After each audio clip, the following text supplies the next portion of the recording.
never had to work for anything in his whole life. Neither have I. And I won last year. That's different.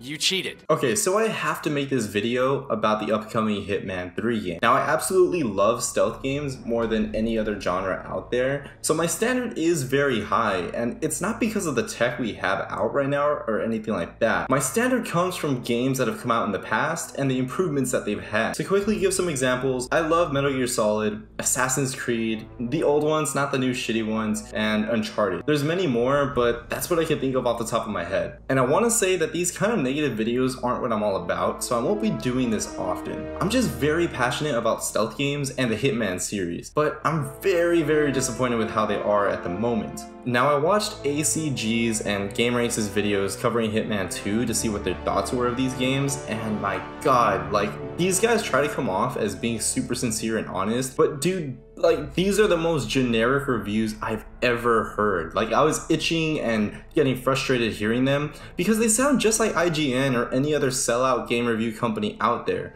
For any flaws the game has, they briefly mention it and then go on to explain how it's not a deal breaker. The game is still phenomenal, breaks all these barriers, and will totally give players an experience like never before. Like, I'll go into detail in a little bit, but I just busted up like laughing in disbelief when the Game Race reviewer touched on the sniping mode and said, "I can't believe how in-depth this was and how much of a budget they put into it. Like, are you serious?" Let's just get into the video and I'll explain how these channels are just a joke when it comes to this game and why you, a paying customer who enjoys good games, should not buy this. Let's start with this. What does every Hitman game have? Agent 47 can use disguises, kill targets in unique ways, and get around a map. Right? Any developer who makes a Hitman game and nails these components shouldn't get praised, right? You did the bare minimum of what a Hitman Agent 47 game has. So now that we got those base mechanics out of the way, what should we look at as customers, as real fans who expect games to get better? I can't be the only one who believes games should improve, right?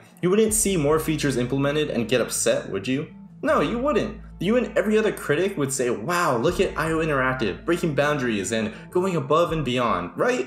Good, okay, we got that out of the way. Now let's look at what we've gotten with the Hitman games. I'll absolutely say that Hitman 1 was a breath of fresh air, as the game was running on the new Glacier 2 engine, which helped the worlds come to life. The maps were big, filled with opportunities, and decent backstories for the characters in each level. It was nice, but was it really? How many levels did we get again? Oh right, 6. You got 6 levels. Oh wait, my bad. You got 7. How could I forget the generous extra training facility level? So I want to quickly ask you, the viewer, you surely haven't played any of the prior Hitman games, have you? No, there's no way you could have, right? Because how many levels did the prior games have? I mean, Hitman 1 was released in 2016, running on IO's latest engine with the top-notch development team, so surely 6 or 7 levels must have been a huge step up, right? Let's see, how many levels did Hitman Absolution have? That game came out in 2012, so 4 years prior to Hitman 1. Previous console generation, oh man, yeah, like this game must have had nothing if we're getting 6, 7 levels in 2016, right? Oh wait, Hitman Absolution had 20 levels? No, that can't be right. Okay, so how many levels did the games before have? What? Hitman Blood Money had 12? Okay, let's check the one before that.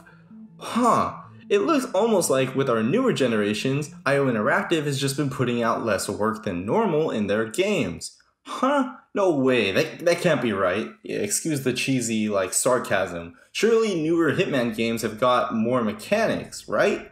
Well, we just looked at Hitman 1, and let's see, disguises, check, unique kills, check, map navigation, check. Nothing else. Game Ranks and ACG love it. Game Ranks even says there's just so much to do. He hopes that we get so much more. Like, oh my god, dude, ride IO's dick anymore, please. Like, how much do they pay you, buddy? Do you even care about graphics, gameplay, or storyline? Or are you just some casual gamer who throws it on, plays for a little here and there? Like, no. Hitman Absolution was going in a fantastic direction when it released on the 360 and the PS3. Why? It had 20 maps. Graphical improvement. Oh, and guess what? Innovation! Yeah, you could dual wield pistols and feel like a complete badass. Nothing much, but hey, it was something new. You want to know another really cool feature that Hitman Absolution had? You had like this stamina bar that filled up every time you accomplished something, which allowed you to kind of like blend in anywhere. Hitman would like rub his face, grab his watch, something that would kind of hide him if someone was looking directly at him. But you can use your instinct to trick him. Trick the gardener. Keep using instinct until you are safely inside. This was a dope feature to include, so surely something like this would have been added, right? Unfortunately, no. What do you have in Hitman 1 and 2? Well, you can blend on certain locations, wearing specific disguises. You're telling me the greatest assassin in the world can only stand at one table in a room and pretend to drink if he's wearing a certain outfit, when you have a room full of people with about 4 disguises each that are all not being investigated. Yeah, huge improvements have been made to this game, right? I honestly have no idea how anyone who loves this franchise is content with how shitty it is. Like, I myself could go and add all of these elements in the Unreal Engine. Easy. I could easily make it to where certain disguises are in a certain category that each could blend in at a bench reading a newspaper. Could be chilling at a table drinking. Some could just blend by keeping watch. You know, how a guard is just standing in a location, observing a room. But right, these innovative developers at I.O. probably thought of that and just said, nah, that's not realistic. No, they probably said that would be too much work and these people are gonna buy it anyway. So what did Hitman 2 bring? Well, you got everything from the first one. Cool, we covered that. That's not impressive, especially if it's copy-paste from the last game. There's absolutely no graphical improvement at all. So how about the maps? How many maps do we get in this game? Surely we evolved to game number 2. We should see an improvement, right? No, we get 5 maps this time. Oh, wait, my bad. There's actually 6. How can I forget the first barren ass map on the beach where there's nothing but high grass and one house? Oh, wait, my bad. There is actually one more map, which comes from this super innovative mode that I.O. thought of, where you snipe targets from one location. You can't move around at all, but this is your extra map, so yay! We get so much more in Hitman 2.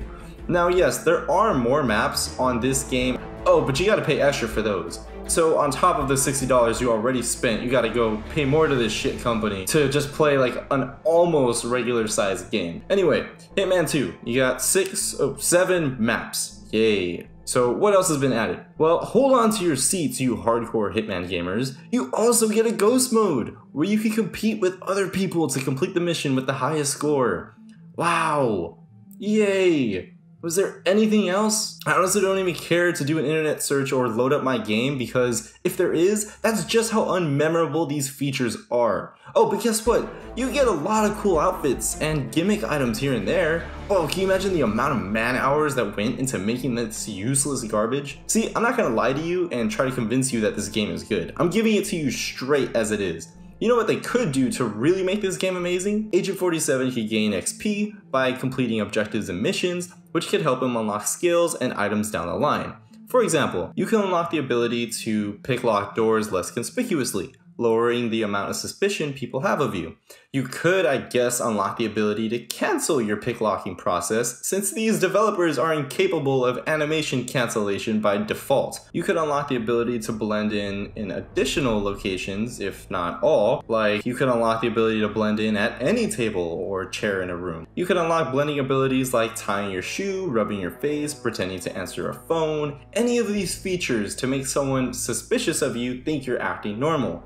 I think by default, Agent 47 should have the ability to talk his way out of scenarios, but you could also unlock higher persuasion abilities, listen in on conversations from guards and use what they say to get certain things while wearing certain disguises that may or may not work depending on your skill level. God, and then on to their maps. The games should have 10 full maps minimum, not those garbage tutorial half-assed levels. And they should each be like double the size of Sapienza. Especially with us being on newer generation of consoles. It's a goddamn pathetic embarrassment that these level designers even feel like a shred of pride in presenting these to customers. Like, my god, playing them myself and then hearing ACG and GameRanks admire them is just insane. Next, the AI. Come on, how the hell are the AI so stupid and simple? They don't ever suspect any other civilians, and other guards, when learning that 47 is wearing disguises, don't start to investigate each other. There should be permanent levels of awareness. Like, how the hell do gunshots and explosions go off? Every person could be terrified and then go back to normal shortly after. Like, you know why? Because the developers are lazy pieces of shit. You can punish players by keeping guards active if the player raises an alarm, or add more security. Shit, I mean, add that in a harder difficulty level. But they won't because you keep paying them $60. These games are probably the only ones I'll ever encourage people not to buy. Hell, I encourage you to pirate them. I'll even help you pirate them. You don't even have to install a file on your computer. I'll do all of this just so the developers can actually bring some decent change to their games. And I'm bringing you straight facts. If you disagree, I beg you to please come and try to counter any of the points I mentioned in the comments down below. Like, I'm being completely real with you when I say that I welcome it. I would absolutely love to be proved wrong and shown something that I'm missing. Like, how does a game like the first Assassin's Creed come out in 2011 with immersion so good that you had to walk through crowds to avoid bumping into them and falling on the ground, which could lead you to getting trapped by your enemies? How did a game have that and these developers not see that and go, wow, we should implement that? How have you as a gamer played that and said, wow, you know, Hitman should have that? Like, how have you not said that? How has a game like Metal Gear Solid had the ability to interrogate enemies, to call off alarms, play dead, hell, catch a cold, and yet Hitman can't blend everywhere? With Hitman 3, I'm willing to bet that you're only gonna get 4 levels. Oh, my bad. 1 shitty intro training level, so 5. Oh, wait. Another shitty sniping level. So 6 levels in total. But yeah, you know, sorry for my rant. I just had to make this because it's been burning in my soul, and I'm actually very passionate about video games. People telling you, oh, here are some flaws, but they aren't deal breakers. No, dude, fuck that. Those are not people who love video games. They're simply reviewing what a game has and giving you some half-assed thumbs up so they can get views and money. I don't care if this video gets spammed with dislikes and hate comments, because I know that any of those who do, they can't make a valid case against my argument. Anyway, thank you all for watching. Again, don't buy this game, at least not at full price. Hitman 1 and 2 both went on sale to be half off within 3 to 6 months, right after release, which also pissed off a large amount of fans that paid full price. But yeah, if you found this video helpful or entertaining, please consider subbing, and I will see you in the next video. Bye!